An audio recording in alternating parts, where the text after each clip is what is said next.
రైతాంగానికి నమస్సులతో ప్రతిభా బయోటెక్ కొక్కలి సమర్పించు మట్టి మనిషి కార్యక్రమానికి స్వాగతం. ముందుగా కార్యక్రమంలోని ముఖ్యాంశాలు. మిరపను విత్తుతున్న రైతులు అధిక దిగుబడుల కోసం మేలైన యాజమాన్యం. తెలుగు రాష్ట్రాల్లో పెరుగుతున్న ఆయిల్ పామ్ సాగు సాంప్రదాయ పంటలతో పోలిస్తే స్థిరమైన ఆదాయం అంటున్న రైతులు. తెలంగాణలో వెదురు సాగును ప్రోత్సహిస్తున్న ఉద్యాన శాఖ రైతులకు జాతీయ వెదురు స్కీమ్ కింద సబ్సిడీ. వాతావరణ ఆధారిత వ్యవసాయ సూచనలు ప్రస్తుతం పంట పొలాల్లో చేయాల్సిన పనులు.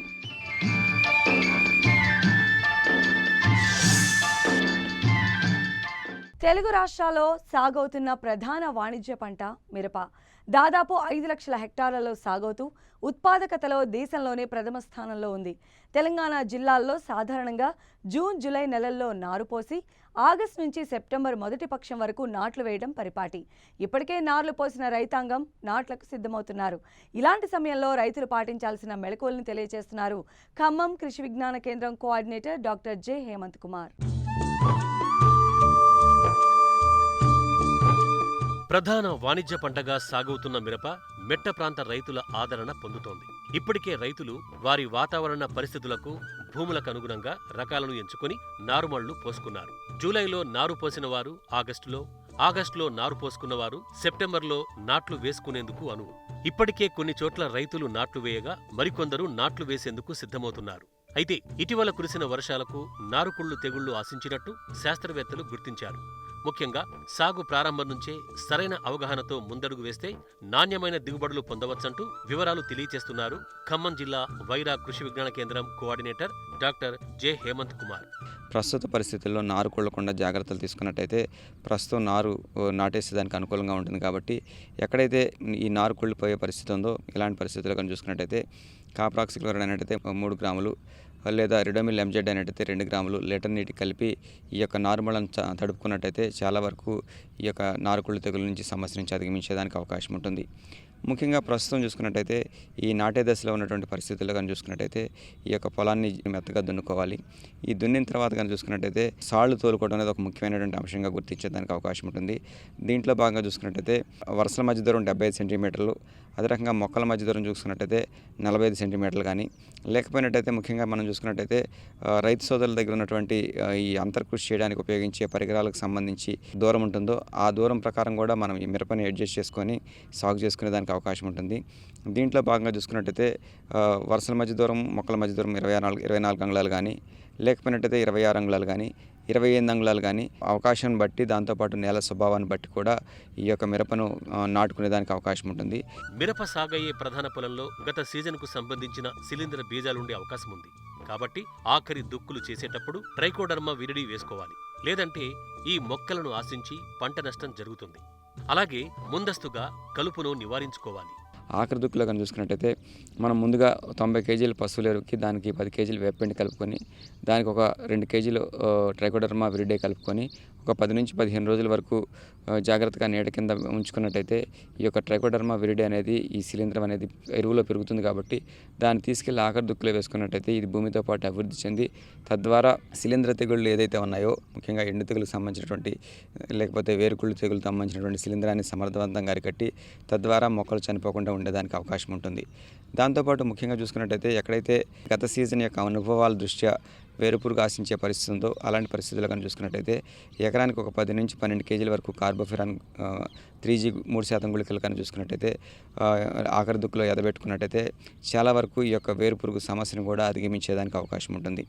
దాంతోపాటు ముఖ్యంగా చూసుకున్నట్టయితే కలుపు అనేది సమస్యగా వచ్చేదానికి అవకాశం ఉంటుంది. కాబట్టి నాటు పెట్టేదానికంటే సుమారుగా 24 గంటల నుంచి 45 గంటల ముందు బెండి మెథాలిన్ ద్రావకాన్ని 1.3 నుంచి 1.5 లీటర్లు ఎకరానికి అంటే నేల స్వభావాన్ని బట్టి కనుక చూసుకున్నట్టయితే 200 లీటర్ నీటిలో కలిపి కనుక పిచికారీ చేసుకున్నట్టయితే చాలా వరకు మనకు వచ్చేటటువంటి కలుపుని సమర్థవంతంగా నిరోధించేదానికి అవకాశం ఉంటుంది. ఒకసారి పిచికారీ చేసుకున్న తర్వాత సుమారుగా 45 గంటల తర్వాత కనుక మనం మిర్చి మొక్కలను కనుక నాటుకున్నట్టయితే చాలా వరకు ఈ యొక్క కలుపు సమస్యను అధిగమించేదానికి అవకాశం ఉంటుంది. దాంతోపాటు ప్రస్తుతం ఉన్నటువంటి పరిస్థితుల్లో మిరప నాటిన తర్వాత కానీ చూసుకున్నట్టయితే కలుపు ఇంక సమస్య ఇంకెక్కువగా ఉన్నట్టయితే ముఖ్యంగా 20-25 రోజుల దశలో సన్నాకు జాతి అంటే గడ్డి జాతి కలుపు ఉన్నట్టయితే క్వైజలోఫాప్ ఎత్తలేనట్టయితే 2 మిల్లీలీటర్లు అంటే ఎకరానికి 400 ml 200 లీటర్ నీటి కలిపి సాళ్ల మధ్యలో కనుక పిచికారీ చేసుకున్నట్టయితే ఈ యొక్క సన్నాకు జాతిని సమర్థవంతంగా అరికట్టి తద్వారా కలుపు లేకుండా చూసి మంచి దిగుబడి సాధించేదానికి అవకాశం ఉంటుంది. రైతులు ఎర్ర బంగారంగా పిలుచుకునే మిరప సాగులో ప్రారంభం నుంచే చీడపీడల పట్ల అప్రమత్తంగా వ్యవహరించాలి. నాటిన తొలి దశ నుంచే రసం పీల్చు పురుగులు పైరుపై దాడి చేసి పలు వైరస్ తెగుళ్లకు వాహకాలుగా పనిచేస్తాయి. కాబట్టి వీటి నివారణకు సకాలంలో చర్యలు చేపట్టాలంటారు శాస్త్రవేత్త. ఎక్కడైతే ఈ యొక్క రసం పీల్చే పురుగుల ఉధృతి దాంతోపాటుగా తెగుళ్ళ ఉధృతి కూడా కొంతవరకు మిరప మీద ఎక్కువగా ఉండేదానికి అవకాశం ఉంటుంది. కాబట్టి 35 నుంచి 45 రోజుల వరకు నారు మనం నాటేదానికి అవకాశం ఉంటుంది. కాబట్టి ఈ నాటే పరిస్థితుల్లో కానీ చూసుకున్నట్టయితే ముఖ్యంగా ఈ యొక్క రసం పీల్చే పురుగుల ఉధృతి కొంతవరకు తగ్గించడానికి 10 లీటర్ల నీటికి 5 మిల్లీలీటర్ల ఇమిడాక్లోపిరిడ్ దాంతోపాటుగా 10 గ్రాములు కార్బన్డిజం కలిపి ఈ మందు ద్రావణంలో ఒక 5 నిమిషాల పాటు ఈ యొక్క మొక్కలను కనుక ఉంచి కనుక మనం నాటుకున్నట్లయితే కొంతవరకు ఈ తెగుళ్ళు అదే రకంగా రసం పీల్చే పురుగుల యొక్క బెడదని సమర్థవంతంగా నిరోధించేదానికి అవకాశం ఉంటుంది. దాంతోపాటు ముఖ్యంగా మనం చూసుకున్నట్టయితే ఎరువుల విషయంకి వచ్చినట్టయితే మనం గుళిక మందులు వాడటం అనేది ఒక ముఖ్యమైనటువంటి అంశంగా గుర్తించాలి. దీంట్లో భాగంగా చూసుకున్నట్టయితే నాటుబెట్టినటువంటి 15వ రోజు అదే రకంగా 45వ రోజు కానీ చూసుకున్నట్టయితే ఫిప్రోనిల్ అంటే రిజెంట్ గుళికలు అనేవి ఎకరానికి 8 కేజీల చొప్పున సాళ్లలో ఎదబెట్టుకున్నట్టయితే చాలా వరకు పై ముడతని సమర్థవంతంగా అరికట్టి పై ముడత బారిన పడకుండా ఈ పంటను కాపాడేదానికి అవకాశం ఉంటుంది. నారు పెట్టిన తర్వాత 2 ప్రధానమైనటువంటి సమస్యలు వచ్చేదానికి అవకాశం ఉంటుంది. దీంట్లో భాగంగా చూసుకున్నట్టయితే ఒకటి బ్యాక్టీరియా ఆకు మచ్చ తెగులు అనేది సర్వసాధారణంగా వర్షాలు ఎప్పుడు పడుతుంటే అప్పుడు వస్తుంది. కాబట్టి ఈ పరిస్థితుల్లో ఆకుల మీద మచ్చలు ఏర్పడటం, ఈ మచ్చల చుట్టూ వలయాలు ఏర్పడటం, తద్వారా ఆకులని రాలిపోవడం అనేది ఈ యొక్క బ్యాక్టీరియా ఆకు మచ్చ తెగులు యొక్క లక్షణంగా గుర్తించి కాపరాక్సిక్లోరైడ్ అనేది 30 గ్రాములు దీంతోపాటు ప్లాంటామైసిన్ కానీ పోషామైసిన్ కానీ 2 గ్రాములు 10 లీటర్ల నీటిని కలిపి 10 రోజులలో 2 సార్లు పిచికారీ చేసుకున్నట్టయితే చాలా వరకు ఈ యొక్క బ్యాక్టీరియా ఆకు మచ్చ సమస్యని అధిగమించేదానికి అవకాశం ఉంటుంది. దాంతోపాటు ప్రస్తుతం ఉన్నటువంటి పరిస్థితుల్లో ముఖ్యంగా గాలిలో తేమ శాతం ఎక్కువగా ఉండటం, తద్వారా పెట్టినటువంటి మొక్కలు కనుక చూసుకున్నట్టయితే లేత మొక్కలు పెడతాం కాబట్టి రెసిస్టెన్స్ పవర్ అనేది తక్కువగా ఉండటం, ఈ పరిస్థితుల్లో చూసుకున్నట్టయితే కాండం మీద మచ్చలు ఏర్పడి కాండం కుళ్ళిపోయి తద్వారా కొన్ని పరిస్థితుల్లో వర్షాలు బాగా పడుతున్నటువంటి పరిస్థితులు కానివ్వండి, లేదా కొంచెం బరువైన నెలలో కనుక మనం మిరప నాటినట్టయితే ఈ యొక్క కుళ్ళు కూడా ఆశించేదానికి అవకాశం ఉంటుంది. కాబట్టి దీని నివారణ కానీ చూసుకున్నట్టయితే సాధ్యమైనంత వరకు థయోఫెనైడ్ మెథడ్ అంటే టాప్సిన్ ఏమైనట్టయితే 1.5 గ్రాములు లీటర్ నీటికి కలిపి మొక్క మరియు అదే రకంగా కాండం అంతా కూడా తడిచినట్టయితే చాలా వరకు ఈ యొక్క కాండం కుళ్ళు తెగుల్ని ప్రస్తుతం ఉన్నటువంటి పరిస్థితుల్లో అధిగమించి మంచి దిగుబడి సాధించేదానికి అవకాశం ఉంటుంది. మిరప నాణ్యతను, దిగుబడుల్ని ప్రభావితం చేసే అంశాల్లో పోషక యాజమాన్యం అత్యంత కీలకమైంది. ప్రాంతాలకు తగ్గట్లుగా నేలల్ని అనుసరించి ఎరువులను అందించాల్సి ఉంటుంది. సిఫారసు మేరకు మాత్రమే పోషకాలు అందించినట్టయితే చీడపీడల ఉధృతిని కొంతవరకు అదుపులో ఉంచే అవకాశం ఉంటుంది. ప్రస్తుతం చూసుకున్నట్టయితే మిరప కనుక 120 కేజీల నత్రజని, అదే రకంగా 24 కేజీలు భాస్వరం, అదే రకంగా 48 కేజీలు పొటాష్ ఇచ్చే ఎరువులు అవసరం అవుతాయి. కాబట్టి ఈ పరిస్థితిలో కానీ మనం చూసుకున్నట్టయితే ప్రస్తుతం భాస్వరం అనేది వేరు పెరుగుదలకు ఉపయోగపడుతూ ఉంటుంది, అదే రకంగా నత్రజని అనేది మొక్క పెరుగుదలకు ఉపయోగపడుతూ ఉంటుంది. దాంతోపాటు పొటాష్ కానీ చూసుకున్నట్టయితే ఈ పూత రావడానికి అదే రకంగా మొక్కకు రెసిస్టెన్స్ పవర్ అనేది కొంతవరకు వస్తుంది. కాబట్టి సాధ్యమైనంత వరకు భాస్వరం ఎరువులు అంటే ముఖ్యంగా కాంప్లెక్స్ ఎరువులన్నింటినీ చూసుకున్నట్టయితే 24 కేజీల భాస్వరం సంబంధించినటువంటి ఎరువులన్నింటినీ ఆఖరి దుక్కులో వేసుకున్నట్టయితే చాలా వరకు ఈ మొక్కల యొక్క వేర్లు సమర్థవంతంగా పెరిగి తద్వారా మొక్కలు త్వరగా నిలబడటానికి అవకాశం ఉంటుంది. అదే రకంగా మిగిలినటువంటి నత్రజని అదే రకంగా పొటాష్ విషయంకి వచ్చినట్టయితే మొక్కలు పెట్టిన తర్వాత 30 రోజులు, అదే రకంగా 60 రోజులు, 90 రోజులు, అదే రకంగా 120 రోజుల వ్యవధిలో వేసిన ప్రతిసారి 65 కేజీలు యూరియా, దాంతోపాటు 20 కేజీల పొటాష్ కలిపి కనుక మొక్కకు దూరం ఒక 5 సెంటీమీటర్ల నుంచి 6 సెంటీమీటర్ల దూరంలో ఎదబెట్టుకున్నట్టయితే చాలా వరకు పోషకాల లభ్యత అనేది మొక్కకు సక్రమంగా ఉండి తద్వారా తక్కువ ఖర్చుతోటి సిఫార్సు చేసినటువంటి ఎరువుల మోతాదుతోటి మంచి దిగుబడి సాధించేదానికి వీలుంటుంది.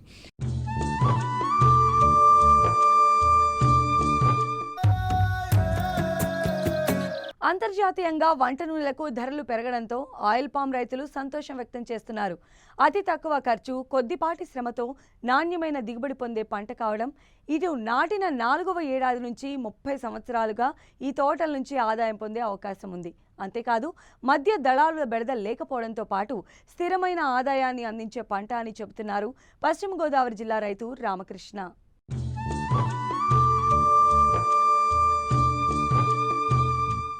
అత్యధిక వంట నూనె దిగుబడినిస్తున్న పంటల్లో ముఖ్యమైనది పామాయిల్.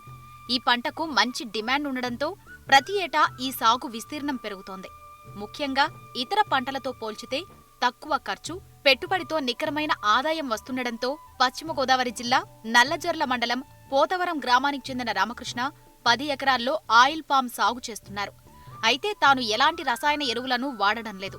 కేవలం పాడి గేదెలను ఉపయోగించి వాటి నుంచి వచ్చిన వ్యర్థాలనే మొక్కలకు ఎరువుగా వాడుతున్నారు. అంతేకాదు, తోటలో ఉన్న కలుపును గేదెలకు మేతగా ఉపయోగించడంతో కలుపు నివారణ కూడా సులువైందని ఈ రైతు చెబుతున్నారు. ప్రస్తుతం ఎకరాకు 10 టన్నుల దిగుబడిని పొందుతున్నారు. పెట్టుబడి అంతగా లేకపోవడం, మరోవైపు మార్కెట్లో మంచి ధర లభిస్తుండటంతో రైతు ఆనందం వ్యక్తం చేస్తున్నారు. మేము పామాయిల్ 10 ఎకరాల విస్తీర్ణంలో సాగు చేస్తున్నామండి. అది 15 సంవత్సరాల తోట 3 ఎకరాల విస్తీర్ణంలో ఉందండి. 5 ఎకరాల విస్తీర్ణంలో 8 సంవత్సరాల తోట ఉందండి. అలాగే 5 సంవత్సరాల తోట 2 ఎకరాల విస్తీర్ణంలో సాగు చేస్తున్నామండి. ఇది మొక్కలు పెట్టేటప్పుడు మనకి గోతుల్లో మనకి కొంచెం పోషణ కింద పశువులేరు వేయడం జరిగిందండి. ఇది ఎకరాకి మనకి ఇంచుమించుగా 55 మొక్కల నుంచి 60 మొక్కల దాకా పడతాయండి ఈ పామాయిల్ మొక్కలు. ఈ 3 సంవత్సరాల వయసు వచ్చేదాకా దీనిలోంచి మనకి దిగుబడి రాదండి. దానికి అంతర పంటల కింద పెసలు, మినుములు, అది ఏదైతే పామాయిల్ మొక్కని డామినేట్ చేయకుండా కొంచెం తక్కువ హైట్ ఉండే అపరాల మొక్కలు వేసుకున్నామండి 3 సంవత్సరాలు. దానివల్ల పామాయిల్ పెరుగుతుంది, అలాగే మనకి ఈ అపరాల నుంచి ఇతర ఆదాయం వస్తుందండి. సో 3 సంవత్సరాల తర్వాత నుంచి మనకి ఆదాయం మొదలవుతుంది. 3 సంవత్సరాల తర్వాత ఈ పామాయిల్ వేరు పెరిగిపోయి కట్ చేయడం కుదరదండి. దున్నినప్పుడు వేరు కట్ అయిపోద్ది, దిగుబడి తగ్గిపోద్ది. కాబట్టి 3 సంవత్సరాల నుంచి తోటని దున్నలేదండి. అప్పటి నుంచి అంతర పంటలు మానేసాం. తోట మళ్ళీ దిగుబడి పెరుగుతూ వచ్చిందండి, పామాయిల్ తోట దిగుబడి. మామూలుగా పామాయిల్ తోటల యాజమాన్యంలో మనకి సాధారణంగా రైతులు 3 సార్లు ఎరువులు యాజమాన్యం చేపడతారండి. కానీ నేను మటుకి దీనికి ఎటువంటి ఎరువులు వేయట్లేదండి. పామాయిల్ తోటలో గడ్డి ఎక్కువగా వస్తుందండి. ఆ గడ్డి పశువులకి మేత కింద పనిచేస్తుంది. అలాగే మనకి పశువుల పెంట కూడా దీనికి బాగా పామాయిల్ తోట బాగా పనిచేస్తుందండి. ఇది ఈ 2 సినర్జీ అండి. పామాయిల్ తోటలోనే గేదెలను కట్టేస్తామండి. కట్టేయడం వల్ల ఈ భూమి రీఛార్జ్ అవుద్ది. రీఛార్జ్ అయ్యి పామాయిల్ తోట కూడా దిగుబడి ఇంకా కొంచెం ఎక్కువ వచ్చే అవకాశం ఉందండి. రీఛార్జ్ అంటే మనకి పామాయిల్ తోటకి కొన్ని కావాల్సిన సేంద్రియాలంతా మన మందులో ఏదైతే ఇస్తామో అది గేదెలు కట్టేయడం వల్ల మనకి ఆ సరిపడా దాని పోషణ అంతా దానికి లభిస్తుందండి. మేము చెట్టు దగ్గర పశువుల్ని 2 రోజులకి ఒకసారి మారుస్తూ ఉంటామండి. ఒక్కొక్క చెట్టుకి 2 రోజులు పశువులు చెట్టు కింద ఉంటాయండి. దానివల్ల గడ్డి నియంత్రించబడుతుంది. చెట్టు కూడా చాలా పచ్చగా బలంగా ఉంటుందండి. ఇక వాటర్ మేనేజ్మెంట్కి వస్తే చేను మొత్తం డ్రిప్ ఇరిగేటెడ్ అండి. మనం దీనికి ప్రత్యేకంగా చేయాల్సిన పని ఏం లేదు. ఒకసారి డ్రిప్ వేసి వదిలేసామంటే మనకి ఆల్మోస్ట్ 10 సంవత్సరాల దాకా మనకి ఎటువంటి మెయింటెనెన్స్ అవసరం ఉండదు ఈ పామాయిల్ తోటల్లో. డ్రిప్ వాటర్ డైలీ వాటర్ వస్తూనే ఉంటుందండి. ఎందుకంటే పామాయిల్ మొక్కకి వాటర్ ఎక్కువ కావాలండి. డైలీ వాటర్ మనకి ఖచ్చితంగా వస్తుందండి. డైలీ అట్లీస్ట్ 3 అవర్స్ వాటర్ మనకి పామాయిల్లో కావాలండి. మనకి ఎకరాకి సరాసరిన 10 టన్నుల దాకా దిగుబడి వస్తుందండి. మనకి ఈ ఎరువుల ఖర్చు లేకపోయినా మనకి కోత, కూలి, ట్రాన్స్పోర్ట్ ఖర్చులు ఉంటాయండి. ఇవి మనకి ఇప్పుడు ప్రజెంట్ ఆయిల్ పామ్ టన్ వచ్చేసి 20,000 దాకా పలుకుతుందండి. ఎప్పుడు లేనట్టుగా ఈసారి మార్కెట్ చాలా ఎక్కువ రేట్ ఉంది. మనకి ఆ 10 టన్నుల యావరేజ్ చేసుకుంటే 2 లక్షల దాకా ఆదాయం వస్తుందండి. ఇందులో ఖర్చులు ఎంత తక్కువలో తక్కువ ఒక 50,000 లోపే అవుతాయండి. 50,000 మించి అయితే అవ్వండి. ఓన్లీ ఇది నరకడానికి, కొమ్మలు చెరపడానికి, గెలలు కటింగ్ చేయడానికి, ట్రాన్స్పోర్ట్కి ఖర్చు అవుద్దండి. అంతకుమించి ఇందులో పాడైపోయేది ఏం లేదండి. మామూలుగా మనం హార్టికల్చర్ పంటల్లో పాడైపోవడం, పురుగులు పడడం, లేదా ఏదైనా కోతులు నాశనం చేయడం, ఇలాంటి ఈ పంటలో అసలు పాడవడం అంటే ఏముండదండి. స్టాండర్డ్ ఇన్కమ్ వస్తుంది మనకి. మనం ఇతర పంటలు వేయాలంటే అధికంగా ఇన్వెస్ట్ చేయాలండి. ఇందులో ఇన్వెస్ట్మెంట్ చాలా తక్కువ. లేబర్ ప్రాబ్లం కూడా, అంటే కూలీలు రావడం, వాళ్ళకి టైమింగ్ కుదరపోవడం, అలాంటి ప్రాబ్లమ్స్ వేరే పంటల్లో మనకి ఎక్కువ ఉంటాయి. ఎందుకంటే అందరూ ఒకేసారి పంటలు వేస్తారు కాబట్టి. ఇందులో అలాంటి సమస్య ఏమి ఉండదండి. ఓన్లీ మనం గెల నరకడానికి మాత్రమే కూలీలు కావాల్సి ఉంటుంది. ఇది చాలా కంఫర్టబుల్ వ్యవసాయం అండి. ఎందుకంటే ఎన్ని ఎకరాలైనా సరే మనం తక్కువ మెయింటెనెన్స్తో ఎక్కువ లాభాలు పొందే అవకాశం ఈ పంటలో ఉంటుంది. రసాయన ఎరువులతో సాగు చేస్తే దిగుబడులు వచ్చినా పురుగు మందులు, ఎరువుల పెట్టుబడికే అధికంగా వెచ్చించాల్సి ఉంటుంది. కానీ ఈ రైతు గేదెలను తోటలోనే పెంచుతూ వాటి ద్వారా వచ్చిన ఎరువును తోటలకు వేస్తూ పెట్టుబడులు పూర్తిగా తగ్గించుకొని నాణ్యమైన దిగుబడులను పొందుతున్నారు. అంతేకాదు, అధిక లాభాలను ఆర్జిస్తున్నారు.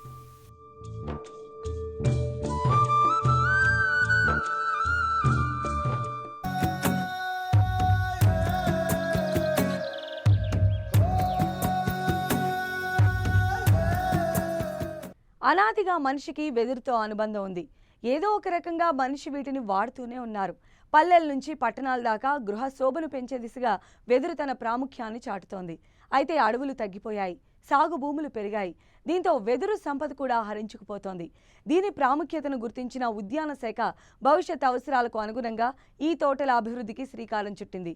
ఇప్పటి వరకు అడవులకే పరిమితమైన వెదురును ఇక నుంచి సాగు భూముల్లో విస్తరించేందుకు కొత్త ఆలోచనకి పునాది వేసింది.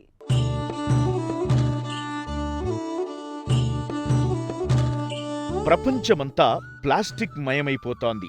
యూజ్ అండ్ త్రో విధానంలో గుట్టలు గుట్టలుగా పేరుకుపోతున్న ప్లాస్టిక్ మానవాళికి పెనుముప్పుగా పరిణమించింది. ఇంటి నిర్మాణం నుంచి క్యారీ బ్యాగ్ల వినియోగం వరకు అంతా ప్లాస్టిక్ మయం. ఒకప్పుడు ఈ పరిస్థితి లేదు. కానీ ఇప్పుడే ఆ పరిస్థితి ఎందుకు దాపురించింది అంటే ప్రకృతి వనరులను నిర్లక్ష్యం చేయడమే దీనికి ప్రధాన కారణంగా కనిపిస్తోంది. ఒకప్పుడు పల్లెల్లోని కొండలు గుట్టల్లో వెదురు తోటలు పుష్కలంగా కనిపించేవి.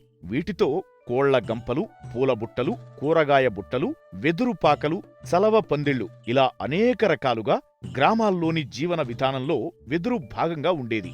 పట్టణాలకి వస్తే వారి లైఫ్ స్టైల్లో గృహ అలంకరణకి ఎక్కువ ప్రాధాన్యత ఉంది. ఇప్పుడు కొత్తగా bamboo pads, roofing, wall designs, flooring అంటూ వినియోగం పెరిగింది. కమర్షియల్ గా మంచి డిమాండ్ కూడా ఉంది. కానీ సప్లై లేదు.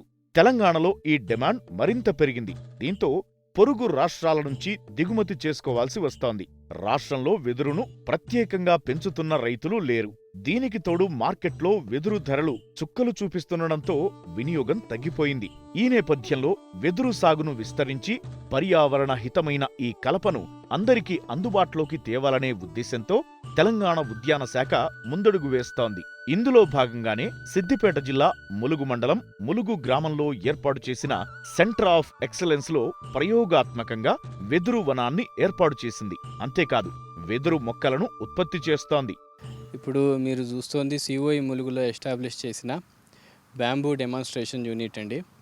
ఇక్కడ మేము మన తెలంగాణలో న్యాచురల్గా దొరికేది డెండ్రోకాలమస్ స్ట్రిక్టస్ బ్యాంబూ. ఆ బ్యాంబూని మేము కమర్షియల్గా దానికి వాల్యూ తక్కువ ఉంటుంది కాబట్టి ఏంటంటే దానిలో ముళ్ళు ఉంటాయి. సో అది మనకి హ్యాండ్లూమ్ ఇండస్ట్రీకి, కన్స్ట్రక్షన్కి పనికిరాదు కాబట్టి అంతగా TFRA tropical forest research institute Jabalpur నుంచి 2 స్పెషల్ క్లోన్స్ తెప్పించుకున్నాం. అవి సుపీరియర్ క్లోన్స్గా సర్టిఫై అయిన ప్లాంట్ మెటీరియల్ ఇది. ఒకటేమో బ్యాంబూసా తుల్డా, ఇంకొకటేమో బ్యాంబూసా బల్కోవా. మేము ఈచ్ క్లోన్ 50 ప్లాంట్స్ తెప్పించుకున్నాము. టోటల్గా 100 ప్లాంట్స్ మెయింటైన్ చేస్తున్నాం 4x4 మీటర్ స్పేసింగ్లో. మనకి bamboo government of India national bamboo mission ఆ స్కీమ్ ప్రకారం గవర్నమెంట్ ఆఫ్ ఇండియా ప్రమోట్ చేసే స్పేసింగ్ 4x4 మీటర్ కానీ 5x5 మీటర్ కానీ. దీంట్లో మనకి దాదాపు 160 ప్లాంట్స్ పర్ ఎకర్ వస్తాయి. అదే బ్లాక్ ప్లాంటేషన్లో వేస్తాయి. మనము బౌండరీ ప్లాంటేషన్గా కూడా వేసుకోవచ్చు. సో బౌండరీ ప్లాంటేషన్లో వేసుకుంటే మనకి ఎకరానికి దాదాపు 130 ప్లాంట్స్ వస్తాయి. లేదా మనము 2 మీటర్స్ పర్ బౌండరీ లెంత్ 2 మీటర్స్కి ఒక చెట్టు పెట్టుకుంటూ పోవచ్చు. మనకి ప్లాంట్ మెటీరియల్ వచ్చేసరికి మన సర్టిఫైడ్ నర్సరీస్ కొన్ని ఇంపార్టెంట్ నర్సరీసే ఉన్నాయి. దీంట్లో మీరు చూస్తున్నారు ఇప్పుడు ఈ 2 వెరైటీస్ మేము వేసాము. ఈ 2 వెరైటీస్లో మనకి బాగా సెట్ అయింది బంబూసా తుల్డా. బంబూసా తుల్డా బాగా పొడుగ్గా పెరుగుతుంది, బాగా స్మూత్గా ఉంటుంది, థాన్స్ ఉండవు, ముళ్ళు ఉండవు. సో సిలికేట్స్ కూడా తక్కువ ఉంటాయి. సో ఇది మనకి కన్స్ట్రక్షను, హ్యాండీక్రాఫ్టు, మళ్ళీ అగరబత్తి ఇండస్ట్రీకి బాగా సూటబుల్ అవుతుంది. ఇంకొక అడ్వాంటేజ్ ఏంటంటే ఈ మధ్యన చార్కోలు, తర్వాత ethanol production, bio ethanol production కూడా ఈ బ్యాంబూ నుంచి తయారు చేస్తున్నారు. గతంలో వెదురు బొంగులను నరకాలన్నా అటవీ శాఖ అనుమతి తీసుకోవాల్సి వచ్చేది. ఈ ఆంక్షల వల్ల ప్రజల అవసరానికి తగినంత వెదురు దొరకకుండా పోయింది. ఇటీవలే కేంద్ర ప్రభుత్వం వెదురును అటవీ చెట్ల జాబితాలో నుంచి తొలగించింది. దీంతో పొలాల్లో వెదురు తోటలు సాగు చేయడానికి ఉన్న అడ్డంకులు తొలగిపోయాయి. రైతులకు ఆర్థికంగా మద్దతివ్వడానికి జాతీయ వెదురు మిషన్ స్కీమ్ను తీసుకొచ్చింది. వీటిని సాగు చేయాలనుకున్న రైతులకు సబ్సిడీలను సైతం అందిస్తోంది. వెదురుతో తయారు చేసిన గృహోపకరణాలకు మార్కెట్లో మంచి డిమాండ్ ఉంది. అలాగే వెదురు కోత సందర్భంలో నిరుపయోగంగా ఉన్న వెదురు ముక్కల్ని విద్యుత్ ఉత్పత్తికి వాడుకునే అవకాశం ఉండటంతో ఏపుగా పెరిగిన వెదురుతో పాటు విరిగిన వెదురుగడలు లాభాలు ఆర్జించి పెట్టే అవకాశముంది. ఒక్క పంట 35 ఏళ్ల పాటు వస్తుంది. వెదురు సాగు రైతుకు అన్ని రకాలుగా లాభదాయకమే. మనకి పోల్స్ పరంగా చూస్తే ఉత్పత్తిలో ఈల్డ్లో మనకి 2000 పోల్స్ ఒక ఎకరానికి వస్తాయండి. ఈచ్ పోల్ ఒకవేళ మనకి మంచి డయామీటర్ ఉండి మంచి క్వాలిటీ ఉంటే, మంచి లెంత్ ఉంటే, దాదాపు లెంత్ అంటే మనకి 12 to 13 మీటర్స్ దాకా చూస్తారు మనకి లెంత్. ఇంత లెంత్ ఉంటే మనకి ఒక పోల్ 80 రూపీస్, 70 to 80 రూపీస్ దాకా మనకి వర్త్ వస్తుంది. సో ఒక ఎకరానికి 20,000 అంటే మనకి ఒక ఎకరానికి వచ్చే ఇన్కమ్ దాదాపు 16,000 to 20,000 దాకా మనకి ఒక ఎకరానికి మనకు రావచ్చు. ఇట్లా మనము ఎవ్రీ 15 to 30 డేస్ మనం హార్వెస్టింగ్ చేసుకోవచ్చు. ఈ బ్యాంబూ 30 ఇయర్స్ లైఫ్ ఉంటుందండి. 30 ఇయర్స్ to 35 ఇయర్స్ తర్వాత ఫ్లవరింగ్ రాగానే చెట్టు మొత్తం ఎండిపోతుంది. మెయింటెనెన్స్ పరంగా చూసుకుంటే బ్యాంబూకి ఆల్మోస్ట్ జీరో మెయింటెనెన్స్ ఉంటుందండి. మనం ఎటువంటి ఫర్టిలైజర్స్ ఇవ్వక్కర్లేదు, ఎటువంటి బయో కంట్రోల్ ఏజెంట్స్ కానీ ఏ పెస్టిసైడ్స్ కూడా పెద్ద వాడక్కర్లేదు. వీటికి మేజర్గా మనం చేసుకోవాల్సింది ఏంటంటే దీంట్లో మౌండింగ్ చేసుకోవాలి. ఎవ్రీ ఇయర్ మనం మౌండింగ్ చేసుకుంటే మనకి కొత్త షూట్స్ వస్తాయి. కొత్త షూట్సే మనకి పోల్స్ లాగా మారుతాయి. ఈ మౌండింగ్ కార్యక్రమం ఒకటి ఇంపార్టెంట్, అది మనం వర్షాకాలం చేసుకోవాలి. ఇంకొకటి కార్యక్రమం ఇంపార్టెంట్ ఏంటంటే మనకి బ్యాంబూలో హార్వెస్టింగ్ ఎవ్రీ మంత్ హార్వెస్టింగ్ ఉంటుంది. సో దీనికి ఒక్కదానికి లేబర్ అనేది మనకి ఒక ఇన్పుట్ అవుతుంది అనమాట. పెట్టిన మనకి ఫస్ట్ సెకండ్ ఇయర్ నుంచే మనకి మంచి ఈల్డ్ స్టార్ట్ అవుతుంది. థర్డ్ ఇయర్ నుంచి కమర్షియల్ ఈల్డ్ స్టార్ట్ అవుతుంది. థర్డ్ టు ఫిఫ్త్ ఇయర్ నుంచి మనకి కమర్షియల్ ఈల్డ్స్ స్టార్ట్ అయిపోతుంది. ఎకరానికి మనకి మంత్లీ ఇన్కమ్ వచ్చేసరికి మనకి మంత్లీ 2 హార్వెస్ట్ చేసుకుంటే అంటే దాదాపు ఎకరానికి 4,000 పోల్స్ మనకి 80 రూపీస్ చెప్పిన వేసుకుంటే దాదాపు 30,000 దాకా మనకి మంత్లీ ఇన్కమ్ వచ్చేస్తుందండి. ప్రస్తుతానికి మేము ఈ మధ్యన ఇటీవల కాలంలో ఒక 1 వీక్ బిఫోర్ మేము మా బ్యాంబూ నర్సరీని మేము ఎస్టాబ్లిష్ చేసాము. సో ప్లాంట్ ప్రొడక్షన్కి దాదాపు ఇంకో 6 to 8 months పడుతుందండి. Government of India national bamboo mission నుంచి సబ్సిడీస్ ప్రమోట్ చేస్తోంది.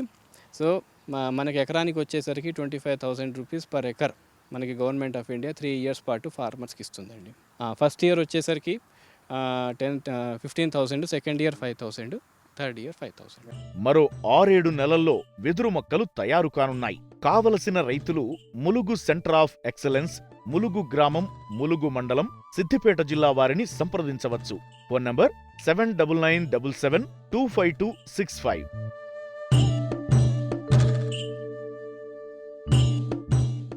ప్రొఫెసర్ జయశంకర్ తెలంగాణ వ్యవసాయ విశ్వవిద్యాలయం వారు అందిస్తున్న వాతావరణ ఆధారిత వ్యవసాయ సూచనలను ఇప్పుడు తెలుసుకుందాం.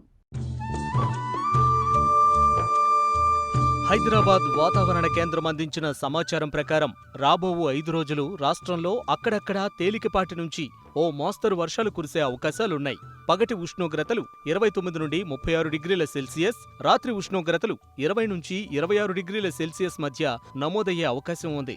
వరి నారుమళ్లలో కార్బోఫ్యూరాన్ 3G గుళికలను 200 చదరపు మీటర్ల నారుమడికి 1 కిలో చొప్పున నారు పీకే వారం రోజుల ముందు చల్లుకోవాలి. వరిలో బ్యాక్టీరియా ఆకు ఎండు తెగులు వ్యాప్తి చెందకుండా నివారించేందుకు అగ్రిమైసిన్ 0.4 గ్రాములు లేదా ప్లాంటోమైసిన్ 0.2 గ్రాముల మందును లీటరు నీటికి కలిపి పిచికారీ చేయాలి. ప్రస్తుత వాతావరణ పరిస్థితుల్లో వరి నారుమళ్లలో అగ్గి తెగులు సోకుటకు అనుకూలం. తెగులు గమనించినచో నివారణకు ట్రైసైక్లోజోల్ 0.5 గ్రాములు లేదా ఐసోప్రొథయోలిన్ 0.5 మిల్లీలీటర్లు లేదా కాస్గోమైసిన్ 2.5 మిల్లీలీటర్లు లీటరు నీటికి కలిపి పిచికారీ చేయాలి. పత్తిలో ఆకుమచ్చ తెగులు, రసం పీల్చే పురుగుల నివారణకు కార్బెండిజం 1 గ్రాము, ఎసిఫేట్ 1.5 గ్రాముల మందును లీటరు నీటికి కలిపి పిచికారీ చేయాలి. కంది పంట విత్తుకోవటానికి ఆలస్యమున్న ప్రాంతాల్లో ఆగస్టు 15వ తేదీ వరకు అధిక సాంద్రతతో విత్తుకోవచ్చు. ప్రస్తుత పరిస్థితుల్లో కందిలో పైటోప్తోరా ఎండు తెగులు ఆశించడానికి అనుకూలం. తెగులు గమనించినట్లయితే కాపర్ ఆక్సిక్లోరైడ్ 3 గ్రాములు 1 లీటర్ నీటికి కలిపి మొక్క మొదళ్లను పూర్తిగా తడపాలి. ఆకుమచ్చ తెగులు నివారణకు కార్బెండిజం 1 గ్రాము మందు లీటర్ నీటికి కలిపి పిచికారీ చేయాలి. చాలా చోట్ల సోయా చిక్కుడులో ఆకుమచ్చ తెగులు, పొగాకు లద్దె పురుగు ఆశించింది. ఆకుమచ్చ తెగులు నివారణకు కార్బెండిజం 2.5 గ్రాములు మరియు మ్యాంకోజెట్ మందును లీటరు నీటికి కలిపి పిచికారీ చేయాలి. పొగాకు లద్దె పురుగు నివారణకు 2.5 మిల్లీలీటర్ల కోరిఫైరిఫాస్ లేదా 1 మిల్లీలీటర్ల నోవాల్యూరాన్ మందును లీటరు నీటికి కలిపి పిచికారీ చేయాలి. కూరగాయల పంటల్లో రసం పీల్చే పురుగులు గమనించినట్లయితే నివారణకు 2 మిల్లీలీటర్ల డైమిథోయేట్ లేదా 1.5 గ్రాముల ఎసిఫేట్ మందును లీటరు నీటిలో కలిపి పిచికారీ చేయాలి. అధిక వర్షాలు మరియు ఆకాశం మేఘావృతమై ఉండటం వలన కూరగాయ పంటల నారుమళ్లలో నారుకుళ్ళు తెగులు సోకుటకు అనుకూలం. నివారణకు 3 గ్రాముల కాపర్ ఆక్సిక్లోరైడ్ మందును లీటర్ నీటికి కలిపి నారుమడిని పూర్తిగా తడపాలి. నారుమళ్లలో మురుగునీటి వసతిని ఏర్పాటు చేసుకోవాలి. విత్తే ముందు కిలో విత్తనానికి 5 గ్రాముల ఇమిడాక్లోప్రిడ్, 3 గ్రాముల కాఫ్టాన్ కలిపి విత్తన శుద్ధి చేయడంతో నారుమడిలో ఆశించే రసం పీల్చే పురుగులు, ఆకుమచ్చ తెగుళ్లను నివారించవచ్చు. విత్తనాలను ఎత్తైన నారుమళ్లలో 10 సెంటీమీటర్ల ఎడంతో వరుసలలో విత్తుకోవాలి. ప్రస్తుత వాతావరణ పరిస్థితులు కూరగాయల పంటల్లో ఆకుమచ్చ తెగులు సోకుటకు అనుకూలం. నివారణకు 1 గ్రాము కార్బండిజం లేదా 1 మిల్లీలీటర్ ప్రోఫికోనాజోల్ మందును లీటర్ నీటిలో కలిపి 15 రోజుల వ్యవధిలో 2 సార్లు పిచికారీ చేయాలి. ప్రస్తుత వాతావరణ పరిస్థితులు కోళ్లలో కొక్కెర తెగులు, గొర్రెల్లో చిటుకు, మసూచి వ్యాధి, పీపీఆర్ సోకే అవకాశం ఉంది. ఆవులు, గేదెలలో గొంతువాపు వ్యాధి, గాలికుంటు వ్యాధి సోకే అవకాశం ఉంది కాబట్టి టీకాలు వేయించాలి. వ్యవసాయంలో సమస్యలకు, సందేహాలకు సమాధానాల కోసం మట్టి మనిషి రైతుకు అండగా నిలుస్తోంది. మీరు సంప్రదించవలసిన చిరునామా మట్టి మనిషి 10 TV, road number 36, Jubilee Hills, Hyderabad 500033. మా ఫోన్ నెంబర్ 040 30 10 10 10 8897186111. మరిన్ని ఆసక్తికరమైన విశేషాలతో ప్రతిభా బయోటెక్ ఒక్కోలి సమర్పించు మట్టి మనిషి కార్యక్రమంలో మళ్ళీ కలుసుకుందాం. అంతవరకు సెలవు. నమస్కారం.